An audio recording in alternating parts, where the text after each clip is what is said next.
meu povo! Bom dia, boa tarde, boa noite, boa madrugada para você que nos acompanha a partir desse momento pelo www.ces.com.br. Estamos começando mais uma aula de Direito Penal nesta grande preparação rumo às provas de DPC, Delegado de Polícia Civil, que irão acontecer ao longo do ano de 2014. E sem muito gueri-gueri, sem muito rame-fly, sem muito perdimento de tempo, já vamos dar continuidade aqui a um assunto que deixamos em aberto, inconcluso, ao término da aula passada. Para você que está fraco de memória, para você que está estudando as coisas e está esquecendo do que estudou, me permita aqui reavivar a sua lembrança. No final da aula passada, nós estávamos conversando aqui com vocês sobre o crime de lesão corporal. Mais especificamente, eu expliquei para vocês as consequências caracterizadoras da lesão corporal grave lá nos termos do parágrafo 1º do artigo 129 e depois falamos sobre a lesão corporal gravíssima nos termos do parágrafo 2º do mesmo dispositivo normativo. Eu expliquei para vocês, por exemplo, que se da lesão corporal resultar a vítima incapacidade para as ocupações habituais por um período maior que 30 dias, essa lesão deve ser tida como grave. Se resultar em aceleração do parto, perigo de vida, debilidade permanente de membro, sentido ou função, todos esses elementos irão caracterizar a tipificação da lesão corporal ao teor do parágrafo 1º. Da mesma forma que, se da lesão corporal resultar a vítima incapacidade permanente para o labor, para o trabalho, enfermidade incurável, perda ou inutilização de membro, sentido ou função, deformidade permanente ou aborto, nós estaríamos diante de uma hipótese de lesão corporal gravíssima, disciplinada ao teor do parágrafo 2º do artigo 129. Mais especificamente, eu terminei a aula passada quando eu ia começar a falar do parágrafo 3º, onde está tipificada a chamada lesão corporal com resultado em morte. E eu disse que essa lesão corporal com resultado de morte era cheia de gueri-gueri, era cheia de pegadinhas, até porque esse delito é um dos poucos delitos que a doutrina concorda que pode ser considerado como crime préter-doloso. Foi aí que eu parei na aula passada e, óbvio, é a partir daí que nós vamos retomar o nosso raciocínio na aula de hoje. E já vamos retomar o raciocínio olhando o que diz o texto normativo, onde meu patrão Diego, que é meu diretor nessa manhã chuvosa de quinta-feira, aqui na cidade do Recife, está colocando em tela. Mete bronca aí, Diego. Parágrafo 3º do 129 diz: se resulta morte e as circunstâncias evidenciam que o agente não quis o resultado, nem assumiu o risco de produzi-lo, a pena da lesão corporal será de reclusão de 4 a 12 anos. Por que é que a lesão corporal seguida de morte é tida pela maioria dos doutrinadores como um crime ou como sendo um crime préter-doloso? Vamos logo de cara abrir um parêntese aqui. O que é que doutrinariamente nós devemos entender por préter-dolo, ou, se você preferir, por crime préter-doloso? Um crime préter-doloso é um crime onde o meliante pratica uma conduta dolosa, mas acaba extrapolando culposamente o seu objetivo inicial. Ou, de uma outra forma, o crime préter-doloso é aquele que o agente, que o meliante, pratica uma conduta dolosa, mas desta conduta dolosa ele acaba gerando um resultado culposo que não foi buscado, que não foi aceito, que ele não assumiu o risco de produzi-lo. O Nelson Hungria já diz na obra dele que quando você está diante de um crime pré-doloso, você está diante de uma situação onde é perfeitamente possível se identificar o dolo na conduta antecedente e a culpa na consequência decorrente dessa conduta. Inclusive o termo préter-dolo lhe ajuda a memorizar. Préter, pretérito, passado, préter-dolo, o dolo antes. No crime préter-doloso, o agente pratica uma conduta dolosa, objetivando alcançar um determinado resultado. Mas essa sua conduta acaba gerando outro resultado que não aquele esperado, desejado ou almejado. É exatamente isso que acontece no crime de lesão corporal com resultado morte. Se o crime é de lesão corporal, ainda que seja qualificado pelo resultado morte, eu hei de presumir que o ânimos, que a intenção, que o objetivo do agente delituoso nunca foi matar. O objetivo do agente delituoso era lesionar. A morte da vítima decorre de uma situação que não foi desejada, que não foi pretendida e que também o meliante não assumiu o risco que acontecesse. Crianças, quando vocês estiverem pensando na lesão corporal com resultado morte, vocês de cara vão ter que lembrar de dois detalhes. Obrigatoriamente, primeiro detalhe, obrigatoriamente, o ânimos, a intenção do agente delituoso era lesionar. O cara não foi para matar. Se ele tivesse ido para matar, nós não estaríamos discutindo lesão corporal. Nós estaríamos discutindo o artigo 121, que é o crime de homicídio. Caso o ânimos do agente delituoso fosse necandi, eu ia discutir a caracterização do homicídio. Se eu falo que o que houve foi uma lesão corporal com resultado em morte, o ânimos do agente delituoso não poderia ser matar. Viram a negativa das minhas palavras? O ânimos do agente delituoso não poderia ser matar a vítima. O ânimos do agente delituoso tinha que ser simplesmente lesionar. Esse é o primeiro elemento. E o segundo elemento, a conduta praticada pelo agente delituoso, por si só, não poderia ser suficiente para produzir o resultado morte. Porque se eu pratico uma conduta que por si só é capaz, tem o condão, tem a possibilidade real de produzir o resultado morte, eu estaria assumindo conscientemente o risco de produzir tal resultado. E se eu estou assumindo conscientemente o risco de produzir o resultado morte, eu não poderia responder em sede de lesão corporal. Eu teria que responder em sede de homicídio a título de dolo eventual. Só que eu tenho certeza que quando eu dou essa explicação, algumas pessoas podem ficar em casa com a bola de 8 desse tamanho arregalada para a tela do computador, feito caboré de ureia e pensando assim, rapaz, eu não entendi o que esse homem falou não. Pense na voada que eu acabei de dar. Ô professor, dá para apertar a tecla SAP e traduzir tua explicação? Só se for agora. Vamos imaginar que eu quero ferir Diego.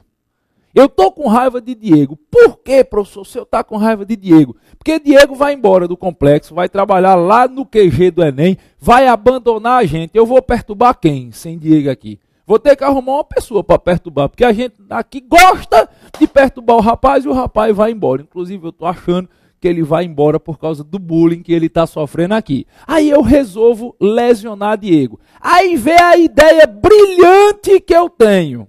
Eu quero ferir Diego. pego uma barra de ferro e golpeio repetidas vezes a cabeça de Diego com essa barra de ferro. E Diego morre. Eu posso responder por lesão corporal com resultado de morte? Não. É óbvio que não. O meio de lesão que eu empreguei, golpear várias vezes alguém na cabeça com uma barra de ferro, é um meio que por si só é capaz de matar a vítima. É um meio que por si só é capaz de gerar o resultado morte. Quem mete porrada com a barra de ferro na cabeça de uma vítima está assumindo o risco de produzir o resultado morte dessa vítima. Está agindo em dolo eventual em relação à possibilidade de gerar o resultado morte. Se eu pego meu diretor Diego, tomo uma barra de ferro nas minhas mãos e começo a dar-lhe chapuletada na cabeça dele e ele vem a óbito, por mais que eu diga, não, eu queria ferir,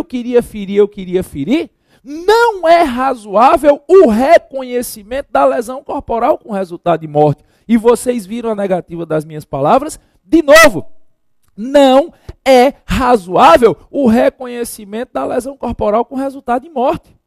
Porque fica claro, ou pelo menos é razoável presumir, que nesse contexto, que nessa casuística, eu assumi o risco de produzir o resultado morte da vítima.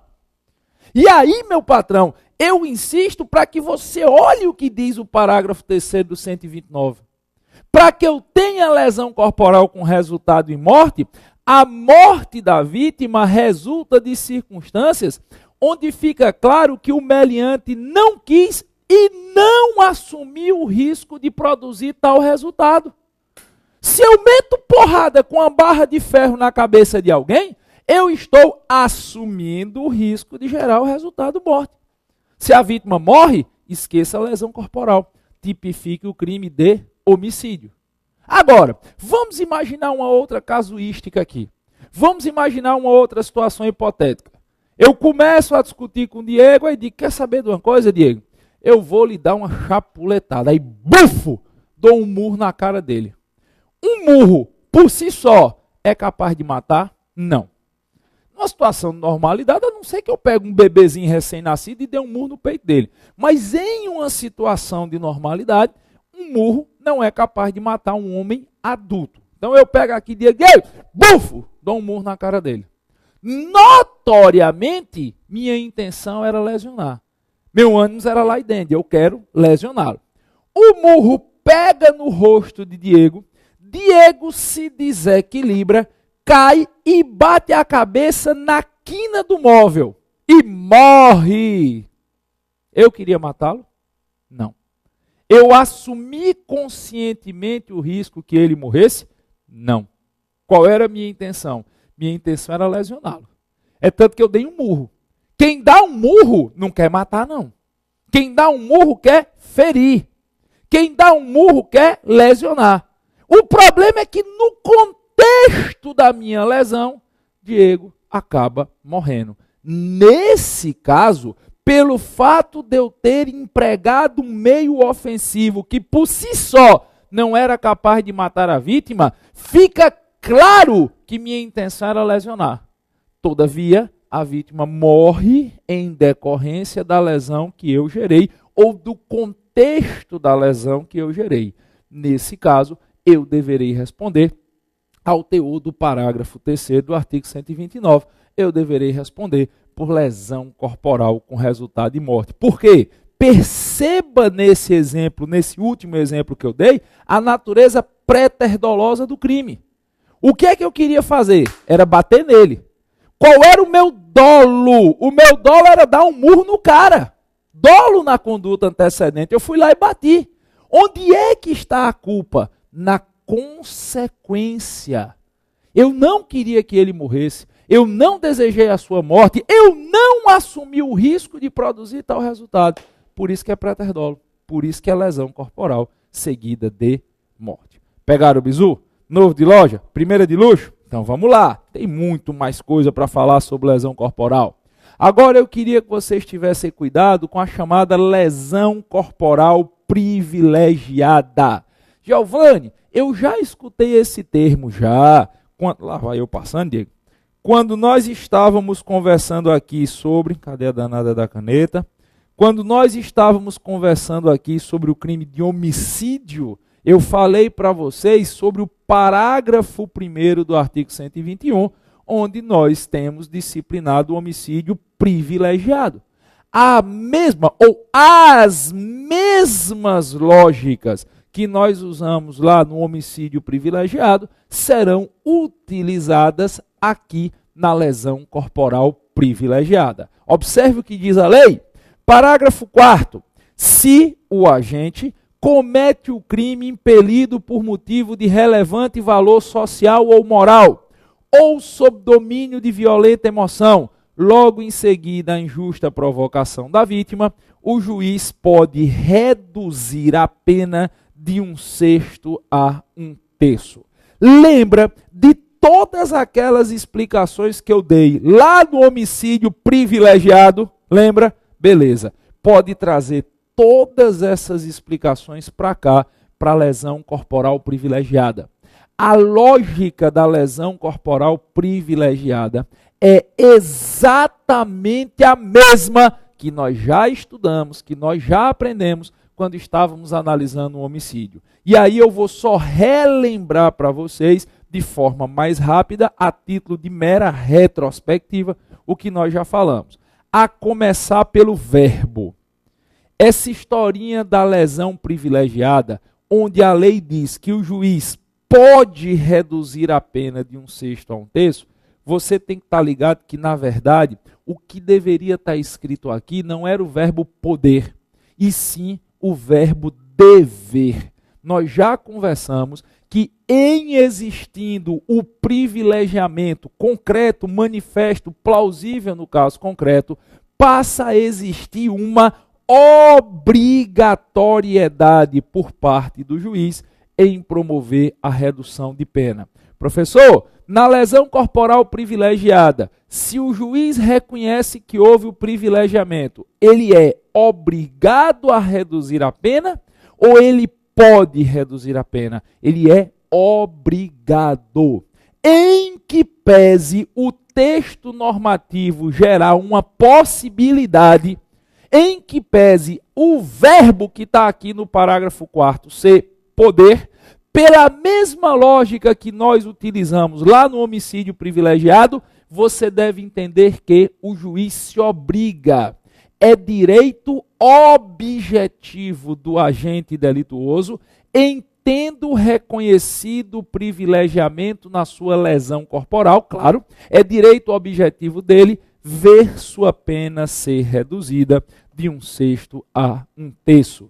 E os mesmos critérios de privilegiamento do homicídio se repetem na lesão corporal. Relevante valor social, relevante valor moral, ou o fato de estar o agente sob domínio de violenta emoção, logo em seguida a injusta provocação da vítima. Para quem não lembra, relevante valor moral são todas aquelas situações que bolem, que mexem com os valores íntimos, com os valores pessoais, com os valores intrínsecos do indivíduo. Relevante valor social são aquelas situações que vêm a bulir, a mexer com o indivíduo enquanto membro de uma coletividade. Relembrando alguns exemplos que eu dei para homicídio, que também valem para lesão privilegiada. O pai que chega em casa e descobre que sua filha foi estuprada. E aí a filha dele diz que acabou de ser estuprada pelo vizinho. Lembra desse exemplo? O pai vai na casa do vizinho e dá uma surra no vizinho. Isso é lesão corporal privilegiada. O pai está agindo mediante relevante valor moral. Ele tem direito a uma redução de pena de 1/6 a 1/3.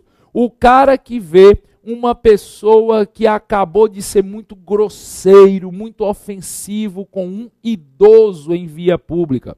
O cidadão vai passando e vê que tem uma pessoa lá que acabou de esculhambar com o idoso e o idoso está chorando.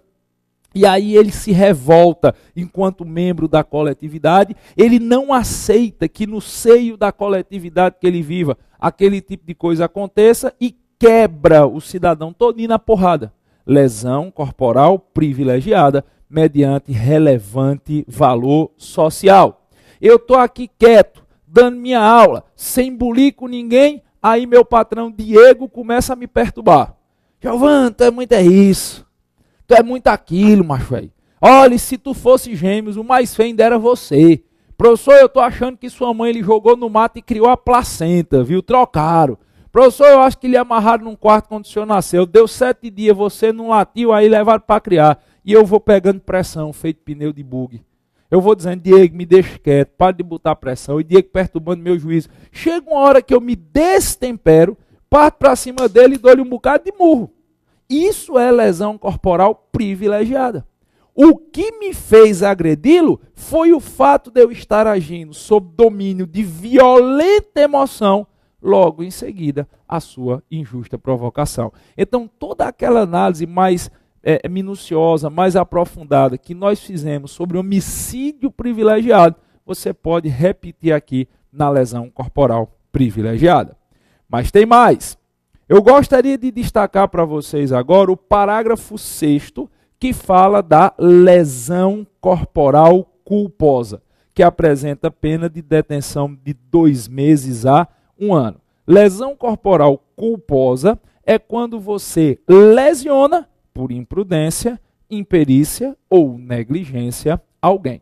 Aqui na lesão corporal culposa, é bom que vocês saibam cabe a possibilidade de perdão judicial, tá?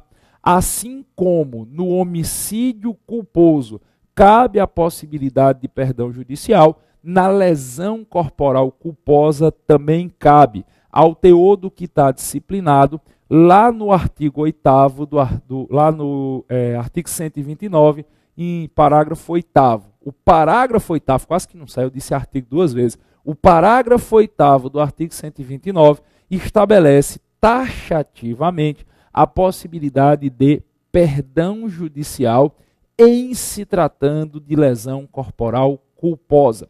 Se o juiz entender que as consequências do ato do agente delituoso já se voltaram contra ele de forma tão severa que a pena se torne desnecessária, o juiz pode estabelecer o perdão judicial. Então, da mesma forma, nas mesmas condições em que se admite perdão judicial para o homicídio culposo, também é admissível para a lesão corporal culposa. E aí eu vou até mais longe. Lembra que quando eu estava falando sobre homicídio, eu disse para vocês que muita gente nos questiona se seria possível o perdão judicial no homicídio de trânsito. Lembra dessa análise que nós fizemos? Pois bem, da mesma forma, eu sou muito questionado quanto à possibilidade do perdão judicial na lesão corporal de trânsito. E só relembrando de onde surge essa dúvida. O homicídio de trânsito e a lesão corporal de trânsito, crimes tipificados respectivamente ao teor do artigo 302, homicídio de trânsito, e 303, lesão corporal de trânsito, do CTB, Código de Trânsito Brasileiro, Lei 9503/97, são condutas que presumem, enquanto elemento subjetivo, a culpa. Homicídio de trânsito é matar culposamente na condução de veículo automotor. Lesão corporal de trânsito é lesionar culposamente na condução de veículo automotor. Pois bem, pelos mesmos motivos que eu apresentei aqui, quando falei do homicídio de trânsito, eu vou colocar para a lesão de trânsito. A doutrina, ou pelo menos a vertente doutrinária que eu recomendo que seja adotada para as provas de DPC, é no sentido de que admite-se, por analogia em bona parte, por analogia em benefício do agente delituoso, admite-se o emprego de perdão judicial, tanto no homicídio de trânsito, quanto na lesão corporal de trânsito. eu quero deixar claro, mais uma vez, porque nós já comentamos isso aqui, eu quero repetir para vocês que o CTB não fala de perdão judicial. Você não tem, no texto válido do Código de Trânsito Brasileiro, previsão de perdão judicial, nem para o homicídio de trânsito, nem para a lesão de trânsito. O que nós temos é previsão no Código Penal de perdão judicial para o homicídio culposo e a lesão corporal culposa.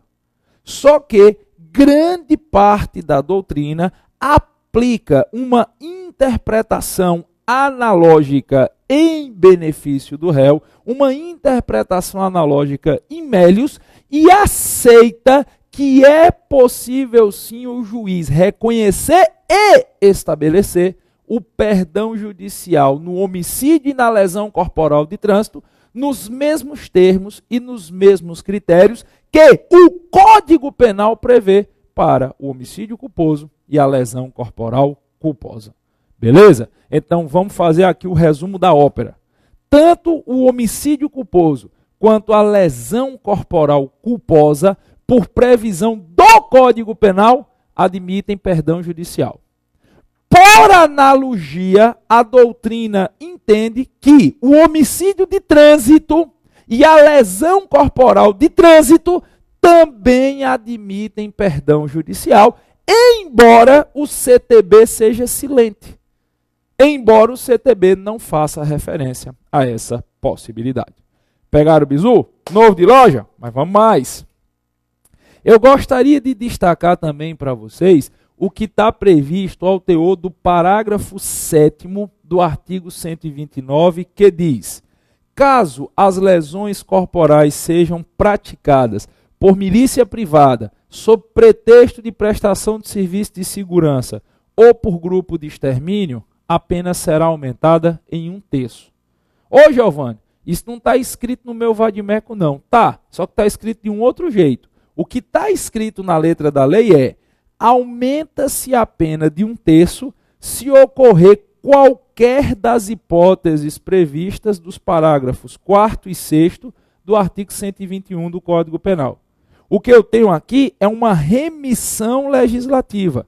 Na verdade, o que o parágrafo 7º do artigo 129 está dizendo é que se as lesões corporais, elas forem, seja lesão leve, seja lesão culposa, seja grave, seja gravíssima, seja com resultado de morte, não interessa. Se as lesões corporais forem praticadas por milícia privada, nós já estudamos, sob pretexto de prestação de serviço de segurança ou por grupo de extermínio, que nós também já estudamos, a pena será aumentada na 1/3 parte. Todas as vezes, faça esse decoreba. Até porque aqui tem uma pegadinha. Aqui tem uma casca de banana, viu? Por isso que você precisa decorar.